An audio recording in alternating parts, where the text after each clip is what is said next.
মানুষের মর্যাদা রক্ষায় ডক্টর ইউনূসের ভূমিকা আমরা জানি।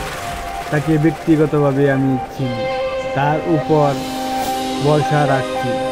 বাংলাদেশের বন্ধু হিসেবে অন্তর্বর্তী সরকারের প্রতি সমর্থন থাকবে, এমন মন্তব্য করেছেন মালয়েশিয়ার প্রধানমন্ত্রী আনোয়ার ইব্রাহিম। এই সময় ডক্টর ইউনূস বাংলাদেশের নাগরিকদের প্রত্যাশা পূরণ করতে পারবেন বলে আশাবাদ ব্যক্ত করেন তিনি। শুক্রবার 4 অক্টোবর একটি 5-তারকা হোটেলে যৌথ বিয়ে এই কথা বলেন তিনি। মালয়েশিয়ার প্রধানমন্ত্রী বলেন, সংকটময় পরিস্থিতির জন্য যারা মালয়েশিয়ায় যেতে পারেননি, প্রথম দফায় এমন 18,000 কর্মপ্রত্যাশীদের বিষয়টি বিবেচনা করা।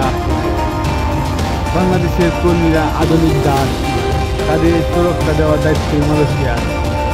এই সময় বাংলাদেশের যে সকল মালয়েশিয়ার প্রতিষ্ঠান কাজ করছে তাদের সুবিধা দেওয়ার আহ্বান জানান তিনি।